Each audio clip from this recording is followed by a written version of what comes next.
All I asked for, it's really not a big ask. All I said was go into Colorado and get the sweep, and they did just that. So the Yeah. Dodgers are listening to Alanna Rizzo. Welcome, everybody, to Dodgers territory on this Thursday. Your host, Clint Pasillas, Alanna Rizzo here for the next half an hour. We needed to sweep the Colorado Rockies. They are a AAA 4A team. They did just that.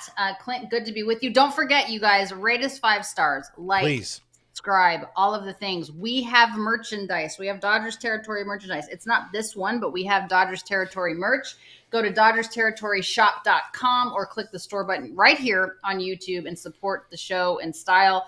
Clint, I love it. I not only love this series sweep, but I also love Clayton Kershaw only 3 Ks away from the big 3,000. You know, having Kershaw Day in Colorado, maybe it wasn't as bad as I anticipated or as bad as I was projecting or as bad as I feared, but also sweeping the Colorado Rockies, as you said, needed to happen, should happen. Terrible team, poorly run organization. The Dodgers did that, and they did it with style, up to and including a hose from center field from Andy Pasillas to end the game. Rockies gonna Rocky, huh? The Rockies are going to Rocky. And there's a lot of comments already. We are so happy that you guys are with us, but Don't Care 187 says, how about that Pasillas cannon?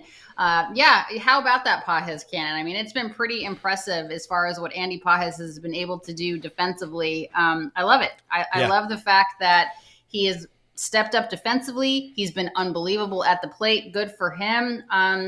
All right, so where do we want to start with this? Do we want to start with King Kersh? Do we want to start with the game? And we've got to start with Kersh, right? I mean, his next step after this is Cooperstown. I absolutely think we cannot bury the lead here. This is a show. This is the first half of a show, by the way, because we will have first half grades later on in the show. But this is our time to be talking about Clayton Edward Kershaw. Now, 3 strikeouts away from hitting that illustrious 3,000 mark in his career. Have an outing, Kersh, going back in time here. 6 innings, 2 hits, 1 walk, 1 earned run, 5 Ks, only 69 pitches, nice, and finishes his day with 2,997 strikeouts in his career. There's a lot we can have a conversation about here. Like I don't think we ever see another pitcher hit 3,000 in our lifetimes or ever again, just because of how baseball is going. But he was dominant. Like, he was throwing pitches exactly where he wanted. He had command of every pitch, and as he usually does, he doesn't come here to get a lot of strikeout balls. Just get him through innings with some weak contact, and he was great. That's the thing. You do not want hard contact at Coors Field, not just because of the home runs, guys, but because we've mentioned it on our show a couple days ago. You don't want hard contact at Coors Field because the gaps are ginormous, right? So there's a lot of doubles, there's a lot of triples there. But what was so beautiful about Kershaw's outing was not just the 6 strikeouts, or the 5 strikeouts. It was the fact that he was so unbelievably effective and efficient. 69 pitches. I mean, that's pretty dang good over 6 innings. Nice. Just the solo home run early in the game, obviously, from Brendan Doyle, whatever, you'll take it. But then Mookie Betts ties the game up, and the rest was history for the Los Angeles Dodgers. So Kershaw was unbelievably effective. What's up, Mr. John Rod 77 in Super Chat? We appreciate you. And that is why Colorado has that record. No, Colorado has that record, Mr. John Rod 77, because they are a poorly run organization that is loyal to a fault and doesn't do what they're supposed to do. By the way, Greg Fiesel is stepping down as the president of baseball ops, or whatever the heck his title is. And I actually have a lot of respect for Greg Fiesel. He's always been good to me. Mm-hmm. But Walker Monfort, the son of Dick Monfort, is now taking that position. So there is a new regime in Colorado. Again, loyal to a fault. This is not a nepotism move, because Walker did start at the absolute bottom in terms of like working his way up. And he is a very smart person. But again, Colorado, I realize this is not Rockies territory, but Colorado is loyal to a fault. They refuse to go outside of the organization to make changes, and this is why they are a 4A team. That being said, Kershaw, you are the frickin' man. 3 Ks away from 3,000. And Clint, I really think, unless barring a catastrophe, he will get it his next outing, because, my friends, he is going to be pitching against the Chicago White Sox, likely on Tuesday, just based on the fact he only pitched 69 pitches today, right? So he's efficient. He likes going on regular rest. I'll say Tuesday. Do you agree with that? Yeah, all signs point to Tuesday for me again. The fact that it was 69 pitches, he loves, sorry, nice. He loves pitching on regular rest. And I also think, looking at this series, Wednesday is Yoshinobu Yamamoto Day, bobblehead day at Dodger Stadium. I think, one, you celebrate Kershaw hitting 3K as long as you can, and you do that by opening the homestand with 22 on the bump. Quickly get those 3Ks out of the way. We celebrate. We have a nice video package. We play tonight, and we have a good time. Then he goes and shuts down the White Sox, and then it's Yamamoto Day all to himself and all that. So I do think, I really, really hope to God it's Tuesday, because I already bought tickets during the game here with the plan on seeing 22 hit 3K, because I need to. I didn't get a chance to get out to the no-hitter game. Sorry, not all of us had a job with the team at the time. Rest in peace to your dress. I think at that. That was my shoes, but was a pretty special day back in 2014. No, I'm glad for you. You should go to that game. That will be a game to be remembered. And if we still had paper tickets, you should probably save that ticket and frame it. Just go ahead and take a screenshot of the ticket on your ballpark app and put that up on your wall someplace. I'm sure Mrs. FRG will let you do that. But I tell you what, Kershaw has been, that is true. Yeah. Kershaw has been such a gift for us to be able to watch over the course of his 18 years in a Los Angeles Dodgers uniform. His ERA is down to 3.03 on the season. That's pretty freaking good for a guy that everyone's like, oh, he's done, blah, blah, blah. Like, again, I will defend Clayton Kershaw until my dying breath, and this is why. And how about this for you, Alanna? Obviously, his first start of the season, maybe he came back a little early. Maybe he had some jitters. Maybe he was getting used to all of the new parts, or at least all of the fixed parts on his body. But you eliminate that first start of the season, he has a 2.14 ERA on the season over 33 and 2/3 inning. I put 33 and a third, which would be 34. Anyways, 33 and 2/3 innings. He's not just like getting by, and they did talk about this in the broadcast. EK was mentioning, he's not just getting by on smoke and mirrors. No, this is Clayton Kershaw. This is who we thought. And I think back to us being out at spring training and you and AJ talking to Kershaw on Foul and hearing about the knee surgery and the foot surgery. And we heard before how that foot had been bugging him for a while, and the fact that he was able to do that. And obviously Kershaw was somebody who always he's had the dad bod for a while, but he still is somebody who takes his fitness serious. And, he was a guy who would be out there before anybody, running his poles, doing all that kind of stuff. Well, obviously, he's not going to be in the same shape if his foot's hurting. He's not going to be able to do as much. So I think that's a huge contributing factor. Him being healthy, you're seeing it on the bump right now. This is not a throw-in for this starting rotation. This is legitimate second best starter in the Dodgers rotation right now. No question about it. And both EK and Steven Nelson talked about it on the broadcast. It's like, this is a guy that used to do it just with stuff, right? I mean, this has never been a guy that has just shoved it down your throat, right? He's always been a pitcher. He's not just been a thrower. I mean, obviously he had the devastating curve and all those types of things. That foot was bothering him because of those Skechers. You're so ridiculous, Kenny Chung. If Skechers wants to give me $1 bazillion, I will wear them till the last day of my life. The point is, though, Kirsch has figured it out, and there's nobody, and they were talking about this on the broadcast today on Sportsnet LA, that's like, this is a guy that is an automatic first ballot Hall of Famer, and he is still the hardest worker on the team. He doesn't take anything for granted. He doesn't take anything lightly. And I agree with you that just get it out of the way, because Kershaw doesn't like attention, right? So it's like he's not going to want the fanfare and all the things, and just get it out of the way early against the Chicago White Sox. Yama has the bobblehead night the next night or whatever. I just love that he's still efficient. I love that he still gives a crap, which obviously he will always give a crap. And I love that he's healthy, and I can appreciate that. And that's all we want, right? We just wanted him to be healthy, and here he is. And what a blessing it has been to watch this man in this. I'm sorry, it is like, we're so lucky. We're so lucky to have Clayton Kershaw on our side for 18 freaking years. Like, that's just stupid. And counting. It's special. And for him to be good for the overwhelming majority of it. Good is the floor. Great is most of the time. And a Hall of Famer through it all. This is one of those things. I've emphasized it a lot in the past, and I preach to Dodgers fans, do not take any Kershaw day for granted. No. There aren't that many more left, but we still have some, and I'm excited to see every one of those. And the next one of those, he will hit 3,000 strikeouts, and there's gonna be a party at Dodger Stadium. Come find your boy in right field pavilion. I was about to say the party is going to be led by Clint Pasillas. Don't question that for a second. I'm sure Richie Flores is going to be there, and all Dodgers with Clint Pasillas people. They're all going to be there. They might be hammered, they may not be, but the party will be started by my boy Clint Pasillas. All right, what else are you thinking about with the game? I mean, Mookie hustling. Appreciate that, getting the hustle and getting the game tied. You know what? I do love Mookie knows how to turn it on when a pitcher doesn't cover first base. That's just all of a sudden he pulls out a few extra feet of sprint speed and he looks good. But I wanted to talk about the series overall. Yeah, it's a very bad ball club. But series overall, I said, obviously, kind of, gun to my head, 45 runs scored in the series. It ends up being, I think it was 29 total runs scored in the series. You were 16 short, but no one's faulting you. No one's faulting you on that. I mean, anything can happen at Coors. Please, anything can happen at Coors. And you're right. I mean, so 29 total runs. But we also said, you said this. You said it. I agreed. These were the three that needed to get going, right? Mookie, Freddie, Teo.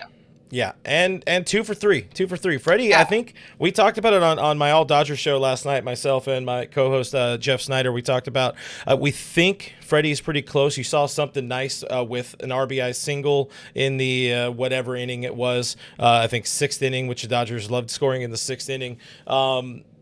But Mookie had himself a nice little get-right series. Teo, for sure. Teo, 7 hits in the series, now has a 6-game hitting streak. And then Mookie, 4 hits in the series, has an 0 for yesterday. But overall, I mean, the Dodgers have to be feeling phenomenal. This is going to be a happy flight to Kansas City. Get in early, go get some banger barbecue out there, have a good time. By the way, also Conforto going to be enjoying that flight as well. Had back-to-back multi-hit games in this series. Even Miggy Rowe had a hit today. Let's just leave him in Colorado. Hang on a second.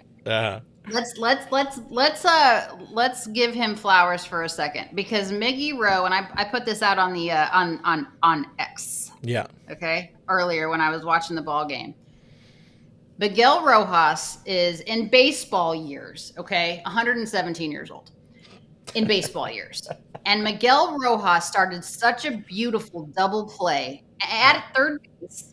I want to say it was 5-4-3. It was either 5-4-3 or 5-6-3. But the point was, he started this double play, and that is not his natural infield defensive position. And he's still making unbelievable defensive plays at third base that I don't know that the regular fan, obviously all of our fans understand, but the regular baseball fan may not understand how beautiful of a double play that was, started by a guy who, again, in baseball years is practically dead. And I can say that because I could be his mom, or at least his older sister. But the point is, he's so good defensively. He's so good with the glove, and I don't want people to take that for granted. Max Muncy has done an amazing job at third. He's getting better every single day, and obviously we know, based on this week, obviously, that Max can still contribute with the bat, obviously, as far as the grand slams and all of those things. But let's not forget what a key defensive player Miguel Rojas is and how instrumental that glove is. Yeah. And that's why you want him late in the game. That's why you want him in postseason games. Maybe he's not an everyday player, but I'll take that glove over a lot of things. So let's please give Miguel flowers when it is due. And, there's always something special about Miggy Rowe playing third base with 22 on the mound. Something good. Thanks, Hanley Ramirez, for that whole frick. It could have been a perfect game. If I say Hanley, I'm going to give him one of these in public, but that's a whole other story. We got a super chat also. Don't Care 187 is asking, hey, when are you going to come to an All Dodgers watch party? We had our first. You guys actually invite me, because nobody ever actually says, hey, Alanna, this is what we're doing. You can't give me a 6-hour notice. I live in Massachusetts. So I'm going to need a little bit of time to book a flight, get there, get out of LAX, get to Dodger Stadium. Can I have a heads up? What are you doing late August? We'll figure it out. We're going to figure that one out. Depends on the day. But if you give me enough time, I promise you I will be there. Oh, guys, that's a bona fide guarantee. You guys heard that. Promise Next you All will be. Dodgers meetup, which could also be a Dodgers territory meetup. Alanna's going to be there, or your money back. But speaking of money, swear I'll be there. speaking of money, we do have to hear quickly from our friends at Foul Territory. Then we'll be back, and we got first half grades, and I'm excited to talk about that. But we will be back. People liked this last time, so we're going to do it again.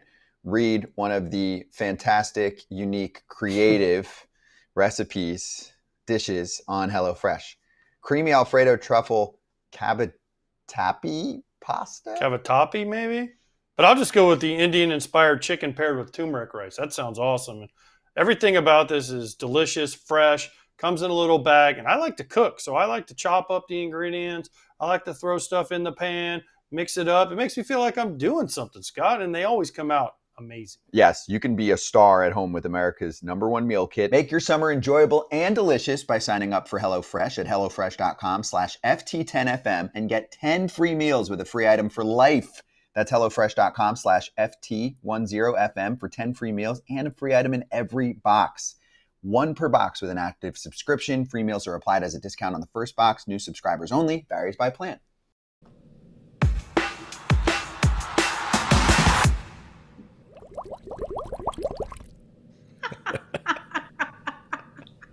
It's pretty good.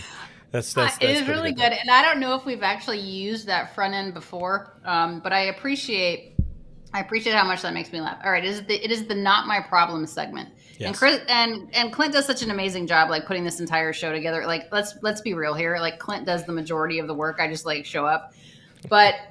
This is something that is very true. The Dodgers, through all the injuries, the bullpen games, the recent struggles with the top of the lineup, they're still 50-31, bitches. Okay, 51 they have the now. exact 51 same and 31. Record. Well, yeah, 51 and 31. Yeah. They have the exact, or they did coming into play today, had the exact same record as the Detroit Tigers. The Tigers were the first to 50 wins, followed very quickly by the Dodgers, but now the Dodgers are 51 and 31, tops in the National League, which is all we care about, and tied for the most in Major League Baseball through the first 82 games of the season, which means we now have passed the 81 game mark. We are officially at the halfway mark of the 2025 regular season, which means it is time for first half grades. Clint, offense, go. Offense, I mean, the team leads baseball in home runs, OPS, hits, runs scored, batting average, on base percentage, slugging, and there's room to improve. It'd be so easy to say an A+. That's because they're doing all the extra credit. But I got an A- because we know there's more in there. They're doing this without the top of the lineup right now. Muncy has been killing it. Pasillas has been killing it. A lot of the bottom to middle part of the bottom of the line and the bottom of the lineup are what's saving the Dodgers right now. As soon as you get everybody firing, this is going to be a devastating lineup. Man, so but my friend, that is the tough part, right? It's the tough part is to get everybody firing at the same time. I think it's kind of like a marriage, right? Which I know you're anti-marriage because I know marriage is the leading cause of divorce. Thank you. But here is my point with this. I think it's never going to be 50-50, right? So if you have, over the course of the 162, if you have, whether it's the middle of the order or the top of the lineup or the bottom of the lineup, if everybody can do their part at certain times to pick the other person up, it's never 50-50. And in this case with 9, it's never, whatever the percentage is all the way down. You're never going to have everybody firing at the same exact time. But if you can have the separate parts of the order firing at different times and keep your head above water, and that's what the Dodgers have done. Not one series or time this season has everybody been like absolutely. I mean, they're not putting up 20 runs a game, right? But that's okay. You don't need to. You just have to score one more point, as Clint likes to say, and then gets everybody all pissed off because it's not points. We get that. I'm going to give them just a flat A because it's not an A+ because not everybody. But I mean, like this is a team that when the top of the order struggles, the middle picks them up. When the middle part struggles, the bottom part picks them up. Or when the offense is crap, the pitching picks them up. So I'm going to go ahead and give them an A. All right, rotation. I was going to say, it's hard to ask your favorite kid to do more, like the good kid.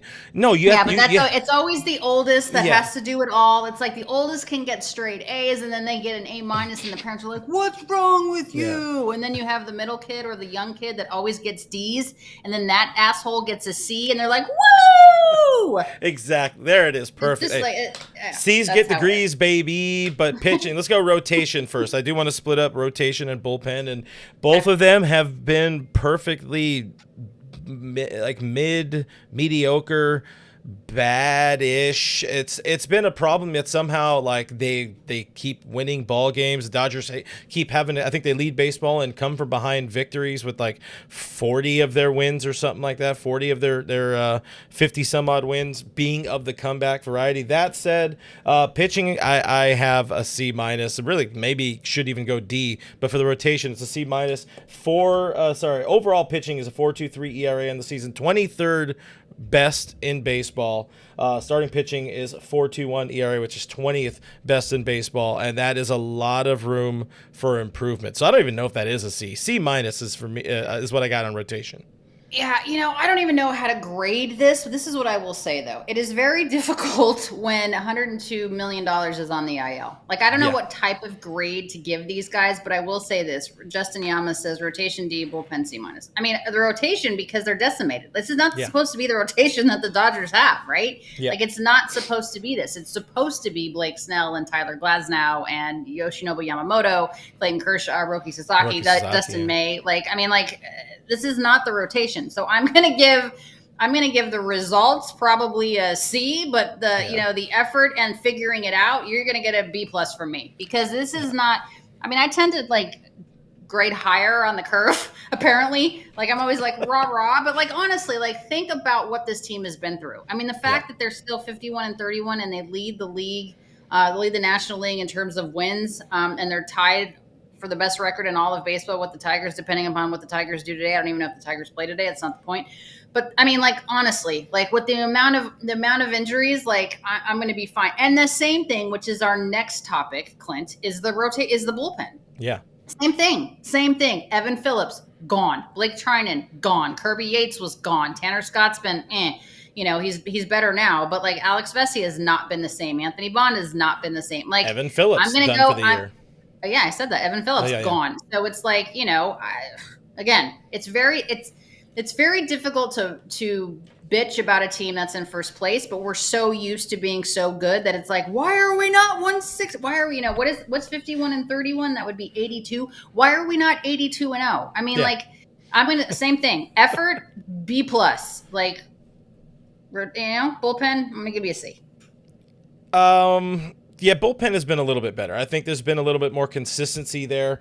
4.27 ERA out of the relief corps. That's 21st in baseball were the numbers that I pulled during the game. But yeah, it's like a C plus. They need improvement. C's get degrees, but it doesn't maybe necessarily get you a World Series championship. And we know they're getting better because you have Kopech in there. Kirby Yates has been better. Tanner Scott has been a lot better. And then other guys coming back with Emmett Sheehan, with even the rotation getting stronger with Glasnow and Snell returning. That should make the bullpen better. Dustin May likely slides into that bullpen where he should be better. It should be a better role for him, just having to throw his 2 pitches for an inning or whatever. But anyways, that's my point there. C plus on the bullpen, C minus on the rotation. A lot of room for improvement. Maybe they need a tutor. All right, let me ask you this, and I just want to bring our chat in here because we always appreciate when you guys participate in this. We appreciate you being with us. But John had this to say in our chat: who was still nervous about Scott, meaning Tanner Scott, after that 9th inning walk? And he's not wrong.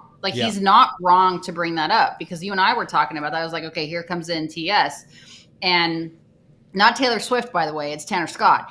And it was okay, so he comes into the game and then he has that walk, and I'm like, I'm still a little bit hesitant.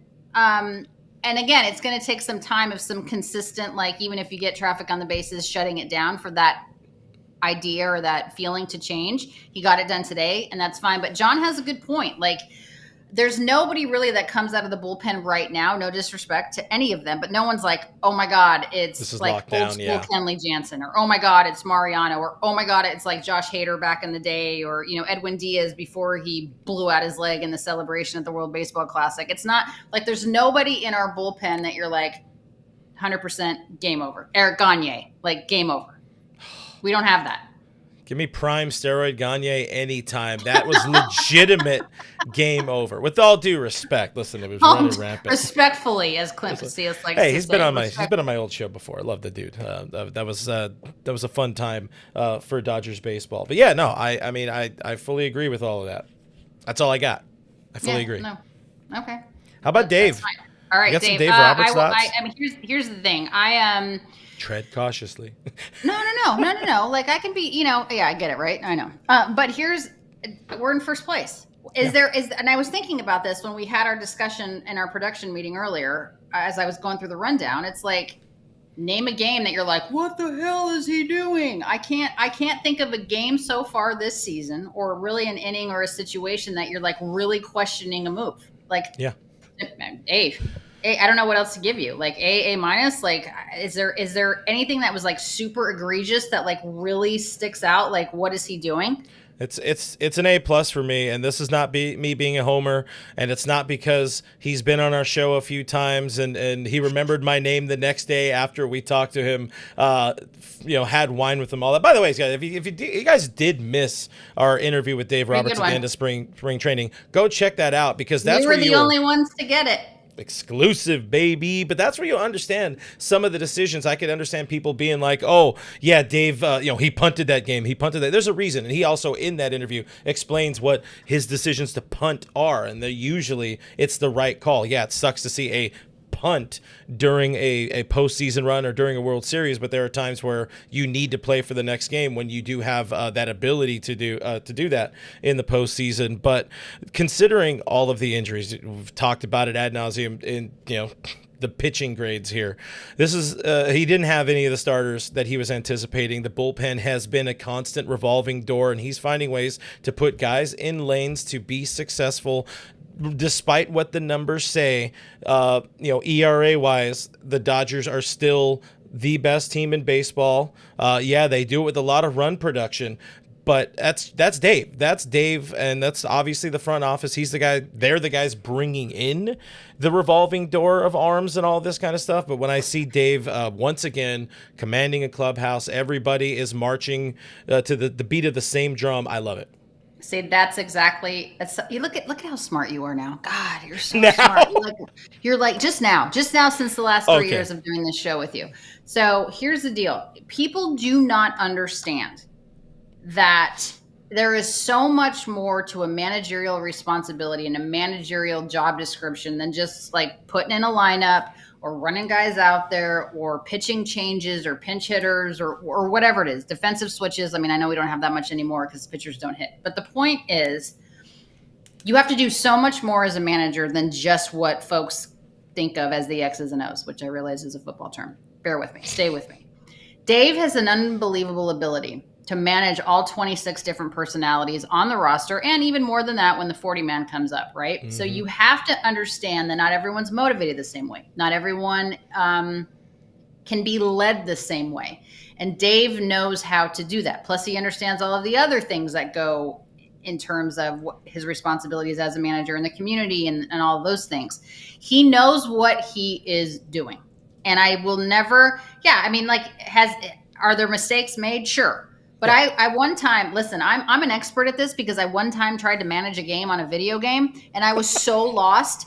So could you imagine, and I'm an expert. Like I tried to do it on a video game. So trust me when I tell you this, that Dave Roberts is doing a good job. He's doing a good job, you guys. But honestly, like he gets an A from me too. Like he just does. Like I've known the man for 400 years. Somebody clip that, by the way. Clip that. I need that. Trust me. I managed a video game and I lost 24-3, I think was the final score. We're very proud of you. All right, we're going to start a new gaming channel. Me, Riz, we're going to town. Losing to everybody. I haven't played a baseball game in a while. But yeah, the only thing I could say about Dave is, hashtag free Haesung Kim. but I understand why you continue to try Michael Conforto out there. And, as long as you're in Colorado, it works out. Finally, the last one I think we need to touch on is front office, Andrew Friedman. What have they done here in this first half and really leading into, spring training and all of that? And where I'll give little Andy F, as I like to call him, where I'll give an A- here is that dude's always working. We talked about the revolving door of pitchers, whether it's your Chris Strattons in there, your Matt Sowers, who was an off-season signing, or actually it was late spring training signing, Ryan Lotus's, Jose Ureña's, or your Luis Garcia, who was also more of a late spring training type of deal or whatever. Some of these guys just coming in. Just recalled today, by the way. See you later, Will exactly. He's alive. Will Clark. I mean, this is a dude they found who has not Will Clark. Not Will Clark. Sorry, Will Klein. Will Clark is why Clayton Kershaw is number 22. Whatever. They all look the same, is what I'm saying. But 34 different players have thrown a pitch for the Los Angeles Dodgers this year. 2 of those being Miguel Rojas and Kike Hernandez. But he's finding a way to bridge the gap and make it work.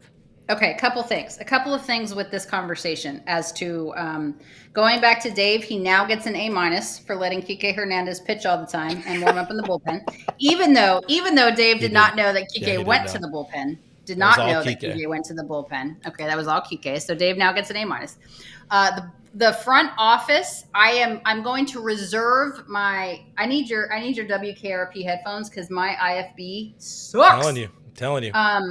So I am going to reserve my grade on the front office until the trade deadline. I know that was not part of what we're saying, but I'm going to reserve. So far coming into the season, I'm going to give you an A, but everyone's on the frickin' IL. So I'm going to wait until, because I'm telling you, like if you're coming into the season, A+++, right? Roki Sasaki, Blake Snell, Tanner Scott, Kirby Yates. I mean, like, who else did we land that was like, oh my God? Yeah, kind of all the signings have been on the IL. It's right. So no, but like coming into the season, that's not Andrew's fault that they're not healthy. Yeah. Coming into the season, I'm giving them an A+. I will let you know my grade come trade deadline and see what they do. We need another bullpen arm, and we probably, depending upon when these starters are coming back, we probably need another starting pitcher. I'll let you know on my grade right now. Or in about a month and change. So, guys, make sure you subscribe and tube in. But we're not done yet. We got a little bit more Dodgers talk, and then we will sign off. But until then, we will be back in a moment after we hear from our friends at Foul Territory. FT fam, did you know that Huel has sold over 500 million meals around the world, and now it is your turn to try it. While I drink it. Drink up, Scott, so I can discuss Huel and how I love it. I had some for breakfast this morning. I like to drink it post-workout because of the protein included in it. It always tastes delicious, whether it's strawberry, banana, chocolate, vanilla, whatever the flavor is. It tastes like a dessert, honestly. It should not taste as good as it does. I agree. New customers get 15% off plus a free gift at Huel.com when you use the FT code. That is FOUL, F-O-U-L, at Huel.com/FOUL. Don't miss out. Try Huel today for a perfectly balanced meal. If you miss a meal, if you're looking for a little protein boost, you just saw me drinking the Black Edition, ready to drink. There's the vanilla flavor. I love what the chocolate brings to the table. It's really damn good. So give it a shot, FT fam. 15% off plus a free gift for new customers with the code FOUL.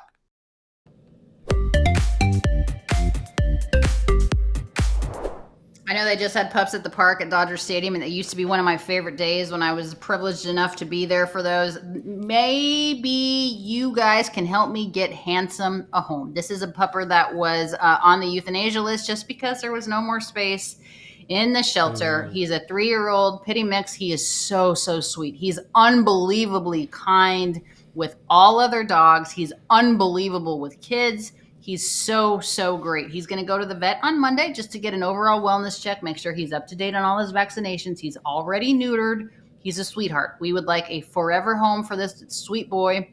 We can always use donations, guys. We are a 100% donation-based foundation. Go to Guidry'sGuardian.org for more information on Handsome. You can hit me up as well on all of my socials. What a sweet boy. Let's get him adopted. He deserves it. He was almost killed a couple of days ago, and we got him out of the shelter. All right, Clint, what is coming up? He is handsome. That's why his name is Handsome. I can't call him ugly. He's handsome. All right. What is coming up on your channel, my friend? Tonight we will be streaming probably later on in the evening. Check it out. Subscribe. All Dodgers podcasts with Clint Pasillas and Jeff Snyder. I might not be there. I'm not 100% sure, but either way, the boys will be there. Hang on a second. So let me get this straight. You just added Jeff Snyder as your co-host, which I understand. Good dude, really good dude, very knowledgeable. And the last 2 times you're like, I may or may not be there. So basically, you hired the dude, and now you're just taking off. You're just not working anymore. I'm one of those executives. I'm just like, yeah. You go do my job. But also, I mean, this is a guy who was already streaming 5 days a week. Not solo, but like he's a grinder. As where I do this show, and then when I'm done with this show, I'm just like, Really, does this show take that much out of you, Pasillas? Really? I mean, prepping multiple shows, I will say it is a bit of a grind. So I like my days off. But me and my buddy. All right, Freddie Freeman. I'm the opposite of Freddie Freeman. Yeah, I'm old. Hey, quickly, I do want to talk about the Kansas City series, and more so, Dustin May. We might be in the final few outings of Dustin May pitching. At least starting for the Dodgers. I don't think they're going to be that crazy about it yet, but Emmett Sheehan has signaled he is 1,000% ready to go down at the AAA level. They had a perfect game going at AAA last night at one point. The team should be getting Tyler Glasnow at some point back at some point soon. So the rotation's going to start getting better. And you look at Dustin May, 4.5 ERA. I understand he's barely pitched over the last couple of years. So commend him for being able to give this team innings. But if you look at the bodies there right now, like he has a lot to prove. Much in the way that Michael Conforto has some things to prove. Dustin May has to prove himself to stay in that rotation. Where he could easily prove himself? The bullpen, which is what I've been saying all freaking year. That's what I've been saying all year. Put him in the bullpen. Perfect. We need a bullpen arm. There you go. Coming soon. But beyond that, Shohei Ohtani makes his 3rd start for the team this year on Saturday. Looking forward to seeing another show start. Gets Bobby Witt Jr. Always. So, Bobby Witt Jr., by the way, was just announced to the World Baseball Classic on Team USA. Cool. That was announced by team manager Mark DeRosa today. By the way, congratulations to our friends at MLB Network on MLB Central. They celebrated their 1,000th show today between Lauren Shahadi, Robert Flores, and Mark DeRosa, the Team USA manager. Yeah, of course I'm looking forward to Shohei starting. Again, it's more, I think, about just getting him comfortable out there. It must not be pitch count stuff because it was like 28-18 and he went one inning each time. So, of course, I'm excited to see him. And also I want to give a shout out to my girl. This is kind of a funny story. So Emily is a young lady that I met probably when she was 6 or 7 years old. She is a massive Colorado Rockies fan. And when I covered the Colorado Rockies, basically from 2007 until 2011, she befriended me. I mean, she's little itty bitty at the time, right? She has now been to, I want to say 833 major league games. And she caught her first home run ball. Oh yeah, I saw that. It was Shohei's ball. 300th home run for him between his home runs in Japan and the United States. It was her first home run that she caught there at Coors Field. She is a first baseman. She plays softball for Adams State in Colorado. First baseman. She wears number 17 for Todd Helton. She's a baseball fanatic, knows the game upside, up, down, all the things. I'm proud of her and I'm happy for her. So congratulations to Emily on that. So there's that. So TBD and Robleski, is that that's your other topic of conversation? Well, yeah, I mean, I honestly, I literally wrote this in there during the Hungry HelloFresh read because I forgot I didn't do a baseball thought for the road. But to steal your thunder and steal Emily's thunder, my buddy Ankit, who is very good at being a ball hawk at Dodger Stadium for some reason. He's a Giants fan. Don't hold it over his head there.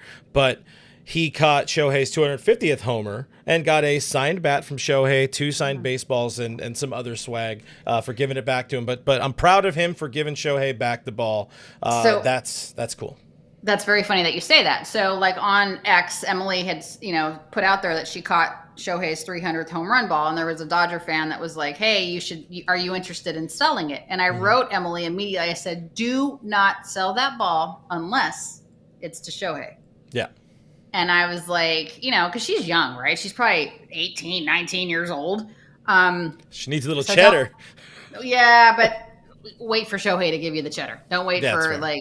some Dodger fan to do it. But anyway, that's not the point. All right, don't forget, you guys, we have our own merch. We can't do this show without you. We appreciate you so much. Check out DodgersTerritoryShop.com or just click on the store button here on YouTube and support the show in style. We appreciate you guys so much. I hope you guys know that. Clint and I love doing this with you guys. It's a lot more fun when you participate. So thanks for watching. We are going to be, what is today? This is Thursday, right? It's Thursday. We're going to be back on Monday for our normal show. Off day show. 12. At 12 p.m. Pacific, 3 p.m. Eastern. Thank you guys so much for watching. The Dodgers sweep the Rockies. We will be back. Go Dodgers. Let's say, if you guys also have a guest you want to see on Monday, let us know. We'll try to find. Alanna knows everybody, so we'll do that. That said, all right, Morgan Wallen, please join us. Bye. That's the wrong button.